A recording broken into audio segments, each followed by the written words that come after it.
ከታጋይነት እስከ ኃይል መሪነት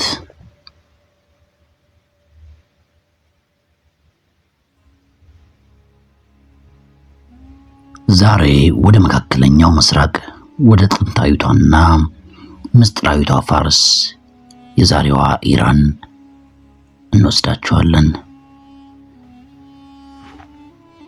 ይህች ሀገር ላለፉት 35 ዓመታት በአንድ ሰው ፍጹም ቁጥጥር ውስጥ ነበረች።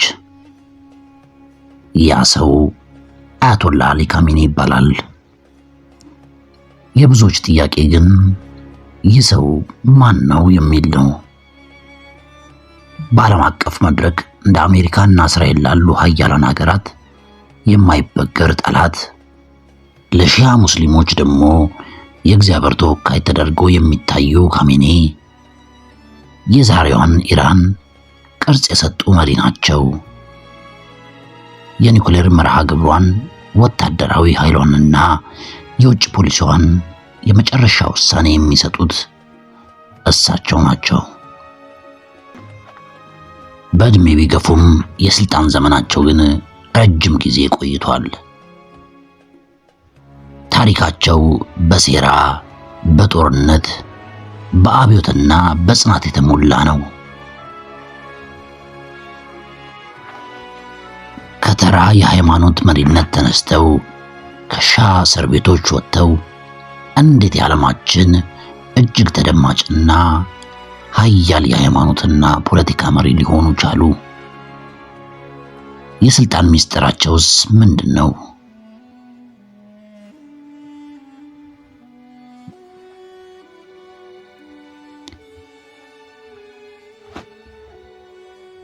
የአሊ ካሚኒ የህይወት ጉዞ የጀመረው እንደ አውሮፓውያኑ አቆጣጠር ሚያዝያ 19 ቀን 1939 ወይም እንደ ኢራን አቆጣጠር በ1318 በቅድስቲቷ መሸድ ከተማ ነው።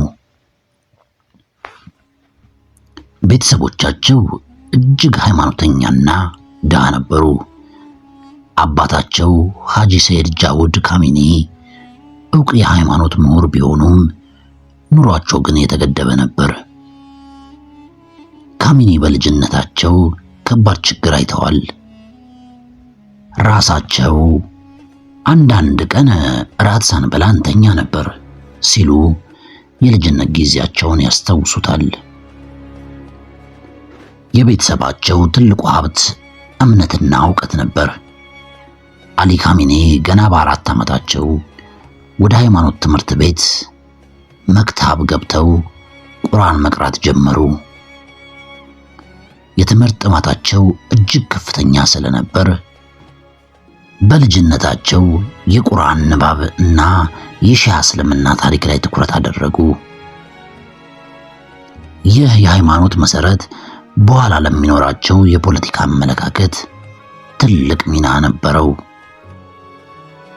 በጉልምስና ዘመናቸው ወደ ሃይማኖታዊቷ ቁም ከተማ ተጓዙ። ቁም የሺዓ እስልምና የትምህርት ማዕከል ነበረች። በዚያም ትልቁን መዞሪያ አገኙ። አያቶላ ሩሃ ኮሚኒን አገኟቸው። የኮሚኒ ተማሪ ሆኑ። ይህ ግንኙነት በአሊ ካሚኒ ህይወት ውስጥ ትልቁና ብቸኛውን ምዕራፍ ከፈተ። የኮሚኒ የሃይማኖትና ፖለቲካ ፍልስፍና የካሚኒን አስተሳሰብ ሙሉ በሙሉ ቀየረው። በ1960ዎቹና 70ዎቹ ኢራን በንጉስ ሻህ መሐመድ ሬዛ ፓህላሺቭ ፍጹም አምባገነንነት ስር ነበረች። ሻሁ ሀገሪቱን ወደ ምዕራባዊ ባህል ለመለወጥና የእስልምናን ሚና ለመቀነስ ይጥሩ ነበር። ይህ አካሄድ በሃይማኖት አባቶች ዘንድ ከፍተኛ ተቃውሞ ቀሰቀሰ። አሊ ካሚኒ በዚያን ተቃውሞ ውስጥ ግንባር ቀደም ነበሩ። ከቁም ከተማ በመውጣት በመሸድና በቴህራን የተቃውሞ ንግግሮችን ማድረግ ጀመሩ። የሻህ አገዛዝ ግን ተቃውሞውን አይታገስም ነበር። የሻህ ምስጢራዊ ፖሊስ ሳቫክ ካሚኔን አደገኛ አድርጎ ፈራቸው። በ1963ም ለመጀመሪያ ጊዜ ታሰሩ። ነገር ግን ይህ የመጀመሪያ ስራቸው አልበገራቸውም ነበር። ይልቁንም ትግላቸውን ይበልጥ አጠነከሩት። በሚቀጥሉት 15 ዓመታት ውስጥ በጠቅላላው ለ6 ጊዜ ያህል ለእስርና ለስደት ተዳርገዋል። በእስር ቤት ውስጥ ከባድ ስቃይና ድብደባ ደርሶባቸዋል። ለረጅም ጊዜ በብቸኝነት እስር ወይም ሶሊታሪ ኮንፋይንመንት ውስጥ ቆይተዋል። ራሳቸው እንደገለጹት በእስር ቤት ውስጥ የነበረው ስቃይ ሊገለጽ የማይችል ነበር። ነገር ግን የስቃይ የፖለቲካ ጽናታቸውንና ለአያቶላ ኩሜኒ ያላቸውን ታማኝነት አጠነከረው። የእስር ቤት ቆይታቸው የካሚኔን ታዋቂነት በትግሉ ጎራ ውስጥ ከፍ አደረገው። ከእስር ቤት ሲወጡ በትግሉ ውስጥ እንደ ትልቅ መሪ መታየት ጀመሩ። የኩሜኒን መልእክት ለሕዝብ በማድረስና የተቃውሞ ሰልፎችን በማደራጀት ትልቅ ሚና ተጫውተዋል። እንደ አውሮፓውያን አቆጣጠር በ1979 በኢራን ታሪክ ትልቁ ክስተት ተፈጠረ። የሕዝቡ ተቃውሞ ከቁጥጥር ውጪ ሆነ። ሻሁ ሀገሪቱን ጥለው ፈረጠጡ። አያቶላ ኩሜኒ ከፈረንሳይ ስደት በድል ተመለሱ። የኢራን እስላማዊ አብዮት ስኬታማ ሆነ። አሊ ካሜኒ ለአዲሱ መንግስት ምስረታ ወሳኝ ሰው ሆኑ። ኩሜኒ በካሜኒ ላይ ከፍተኛ እምነት ነበራቸው። ወዲያውኑ የሃይማኖት ምክር ቤት አባል፣ በኋላም የመከላከያ ምክትል ሚኒስትር ሆነው ተሾሙ። አብዮቱ ግን ቀና አልነበረም። የውስጥ ተቃዋሚዎች እንደ ሙጃሂዲን ካልክሜክ አዲሱን መንግስት ለማፍረስ ሴራ ጀመሩ። የሽብር ጥቃቶችና ግድያዎች በየቀኑ ይፈጸሙ ጀመር። ካሜኒ የጥቃቱ ኢላማ ሆኑ። ሰኔ 27 ቀን 1981 መስጊድ ውስጥ ንግግር እያደረጉ እያለ በተቃዋሚዎች የተጠመደ ቦምብ በካሴት መጫወቻ ውስጥ ፈነዳ። የቦምብ ፍንዳታው እጅግ ከባድ ነበር። ካሜኒ በጽኑ ቆሰሉ።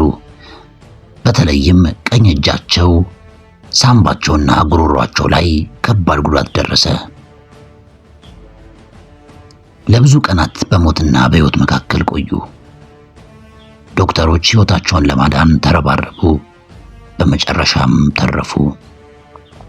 ነገር ግን ቀኝ እጃቸው ሙሉ በሙሉ ሽባ ሆነ። እስከ ዛሬም ድረስ በቪዲዮዎች ላይ ሲታዩ ቀኝ እጃቸው እንደማይጠቀሙ ማስተዋል ይቻላል። ይህ የግድያ ሙከራ ግን ይበልጥ አጠነከራቸው። ኩሜኒም ለካሜኒ ያላቸው ፍቅርና አክብሮት በይፋ ገለጹ።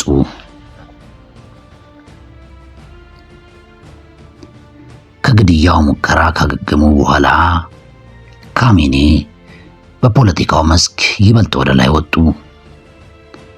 እንደ አውሮፓውያን አቆጣጠር በጥቅምት 1981 የኢራን ሶስተኛው ፕሬዝዳንት ሆኑ። በታሪክ ለመጀመሪያ ጊዜ አንድ የሃይማኖት ሰው ወይም ሙላ ፕሬዝዳንት የሆነባት ወቅት ነበር።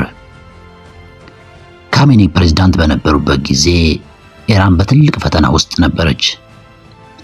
የኢራን ኢራቅ ጦርነት፣ ሳዳም ሁሴን በኩሜኒ መሪነት የመጣውን አብዮትን ለመደፍጠጥ ጦርነት ከፍቶ ነበር። ጦርነቱ ለ8 ዓመታት ከ1980 እስከ 1988 የዘለቀ ደም አፋሳሽ ነበር። ካሜኒ እንደ ፕሬዝዳንትና የመከላከያ ምክር ቤት አባል ጦርነትን በመምራት ረገድ ከፍተኛ ኃላፊነት ነበረባቸው። የሀገሪቱን ኢኮኖሚና ወታደራዊ ኃይል ለጦርነቱ ማሰባሰብ ነበረባቸው። ካሚኔ ግን በዚህ ብቻ አልተገደቡም። ራሳቸውን ወደ ጦር ግንባር በመሄድ ወታደሮችን ያበረታቱ ነበር። በጦር ልብስ ለብሰው በግንባር ቀደምትነት ሆነው ጦርነቱን ይመሩ ነበር። ይህ አካሄድ በወታደሮች ዘንድ ታዋቂነትን ሰጣቸው። ጦርነቱ ግን ለኢራን እጅግ ከባድ ዋጋ አስከፍሏል። በሺዎች የሚቆጠሩ ኢራናውያን ተሰውተዋል። ኢኮኖሚውም ወድሟል። በዚህ ወቅት ካሚኔ ሀገሪቱን ህልውና ለመጠበቅ ከባድ ውሳኔዎችን አስተላልፈዋል። ምንም እንኳን ፕሬዝዳንት ቢሆኑም የመጨረሻ ውሳኔ ግን አሁንም በአያቶላ ኩሜኒ እጅ ነበር። ካሚኔ በዚህ ወቅት ታማኝ አገልጋይ ሆነው ቀጥለዋል።